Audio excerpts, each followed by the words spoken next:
こんにちは。キネマ51オーナーの須田です。こんにちは。キネマ51支配人の関根でございます。夜はバープラスチックモデルという店もやっております。よろしくお願いします。はい、よろしくお願いします。どうですか最近？食べてますか最近？甘いもの控えてます。本当ですか？そうなんですよ。やっぱり健康診断で、関根さんもそうです。数値が良くないでしょ。まあ数値は良くないです。僕去年の健康診断でもう 98% 糖尿病って言われたんですよ。すごい。すごいですよね。もうほぼ糖尿病です。あと 2% とかそう本当そんな感じです。で1年間結構甘いものあんまり食べなかったんですよ。ほとんど。そしたらもう大丈夫って言われました。本当ですか？本当です本当です。本当に。そう。昨日ちょっと人と話したら最近大盛りが食べられなくなってなんて話してて、あららららら。羨ましいなと思って。先生今も大盛り？ダメなんですよ。うわ。今日も気をつけないと収録あるから、ちょっと食べないようにしようと思って、気をつけて。昨日の夜からちょっとね我慢したんですよ。皮むくみとかもあるから、ずっと我慢したら朝お腹空いちゃって、気がついたら大盛りで定食頼んでたんですよ無意識にね。無意識に。食べ終わったら、おかわり無料なんだと思って、一回大盛り食べちゃいました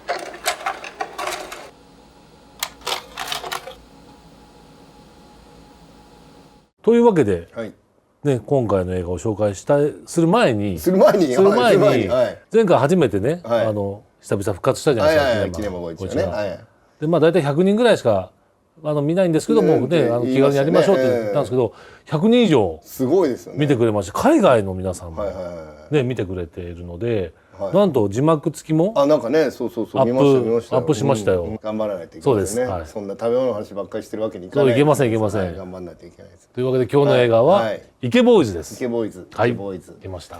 どんな作品か一応ね説明しておかないと。そうですね。今回の映画イケボーイズね、アメリカ映画なんですけど、そうですね。舞台は1999年、世紀末のオクラホマの高校生の話。もうど田舎ですよね。超ど田舎らしいですよ。なんかでそこの高校生の男の子2人がサブカルチャーオタクみたいなアニメとかゲームとかが大好きで、その高校生2人が70年代に日本で撮られたカルトアニメのソフトを入手したと。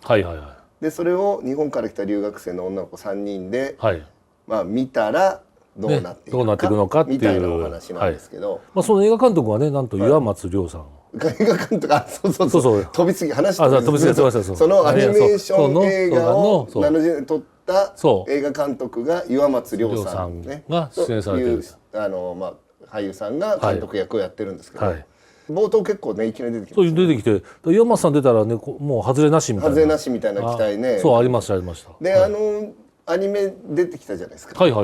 あのアニメがものすごいアメリカのアニメだったような気がします。そうですね。ジャパニーズじゃなかったんですよ。今回の作品の監督はかなり日本のアニメ通だということもあるので、あれはわざとだというふうに思ってるんですけど、どうですかね。日本の多分アニメスタジオに多分発注したかったと思うんですけど、例えばうちもね今どっかに発注かけたいとするじゃないですか。いやもう2年待ち3年待ちなんですよ。本当にスポーンとスポットが空いてれば短い尺とかのはやってもらえたりするんですけども、いやもう今アニメは本当に混みすぎてて、もうそのぐらいな今ねアニメ需要がもう本当盛んなので。じゃあ本来だったらイメージとしては日本のアニメーションとして作りたかったところが、どうしてもやっぱりアメリカのスタジオで作ってしまうと、だと思いますよ。だから映画の出てくるアニメ自体はヒーローと怪獣とがいて、カルト教団がその世紀末に何かを降臨させて世界征服を狙うのをそのヒーローが阻止しようとしてなぜか怪獣と戦うことになるっていうアニメーションなんですけど、日本のそういう映画とかアニメとか好きな監督が作ってでそれがカルトムービーでずっと見られなかったみたいな話とかってなると、ノストラダムスの大予言を思い出す。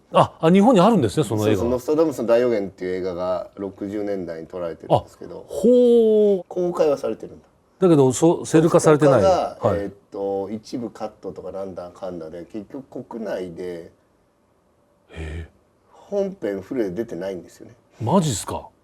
関根さん見たことある？ないんです。ないんですか？関根さんですら？というか相当見てる人は少ないと思います。見てるとソフト化されたものを見てる人は少ないと思います。一回リリースされそうになって中止になったりとか。サウンドトラックはね富田勲さんがやったりとかしてるんですけど。丹波哲郎さんが出てるんですか？丹波哲郎さん出てたような、多分出てますね。なんか出てる感じ、今イメージが出てなかったとしても多分出てます。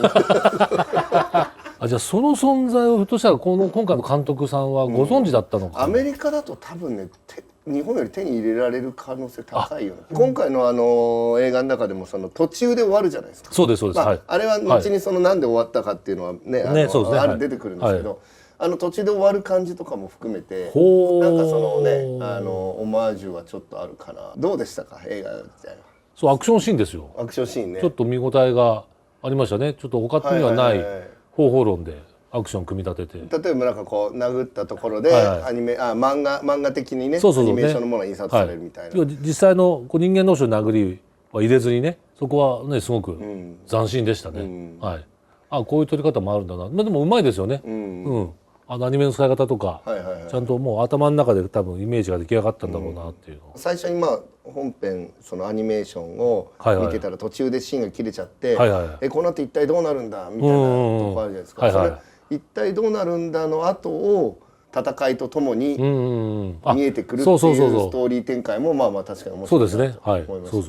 そこはもうリアルな世界の中で行われるっていうね。なんで皆さんだから今ねほら A 級映画ばっかじゃないですか。トリプル A 級ばっかり。そうなんですよ。でアクションシーンとかもごっついのみんな見てるじゃないですか。もうマーベルとかもすごいもうカメラワークもそうですし CG ゴリゴリ使ってやってる。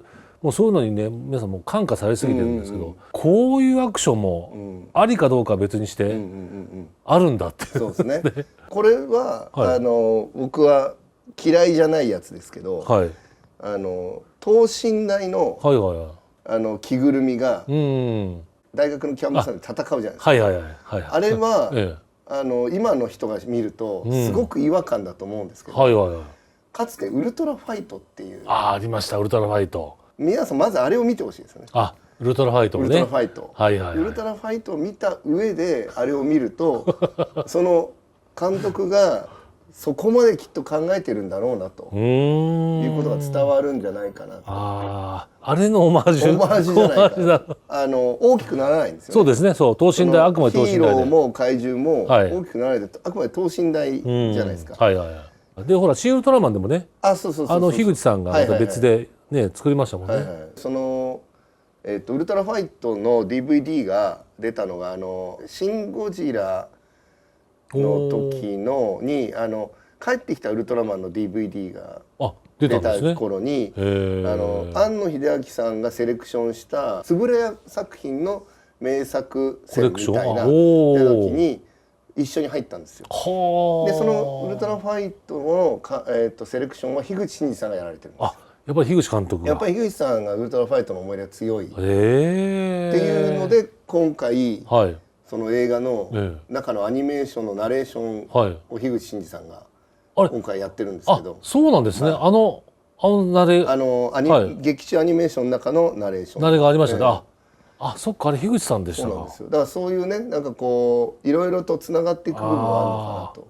ちゃんと本物にお願いしたんですね。そうなんですよ。だからこれすごく気になることが一個あって、これはカットされてもいいんですけど、最初のアニメーション映画の制作会議があるじゃないですか。ありますあります。岩松亮さんがあの時にカメオというかエキストラで金子修介監督が出てるんですよ。マジですか。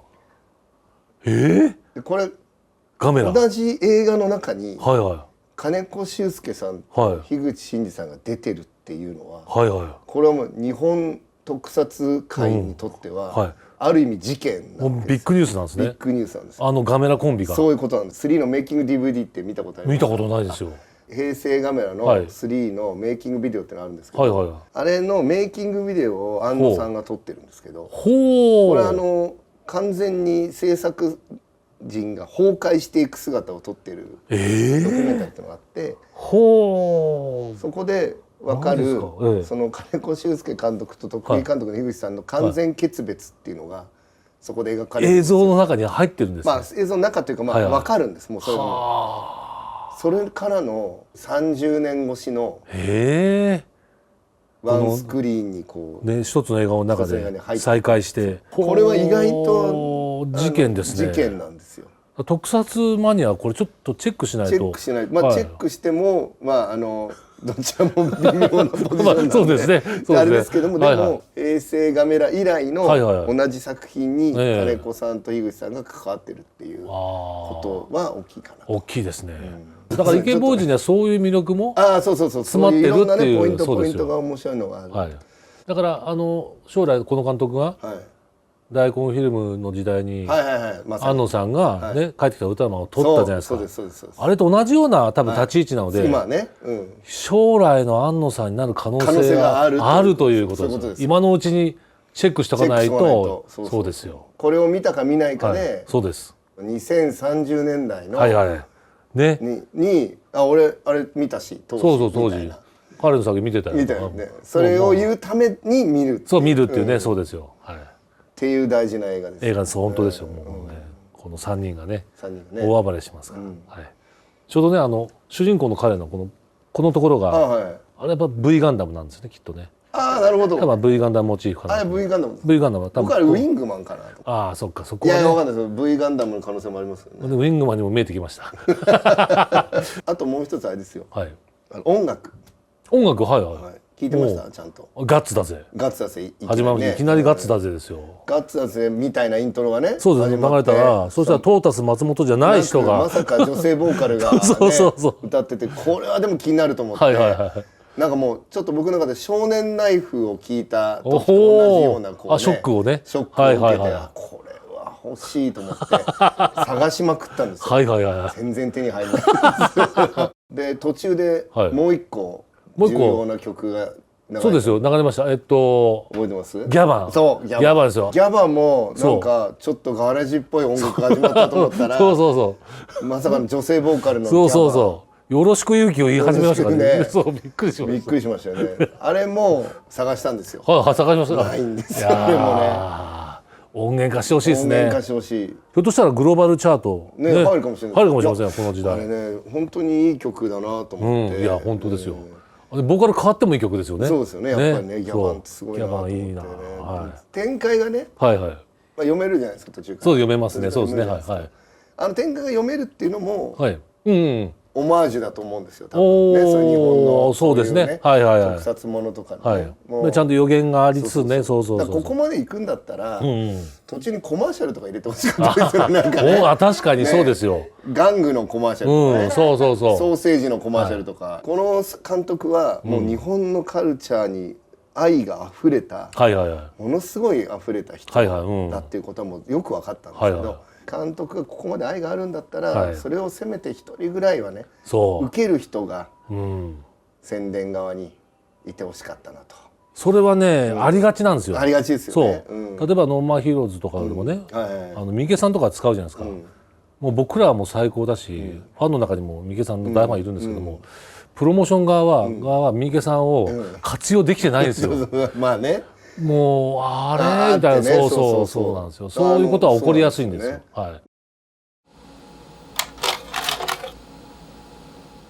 さあね、次回いくつかねセレクトしてますけども、対策もやってみたいですね。まあそうですね。試写がやらない対策があるんですよ。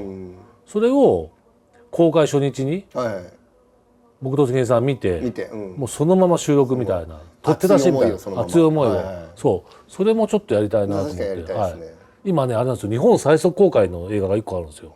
全世界でデッドプール vs ウルヴァリン、3日早いんですよ日本だけ。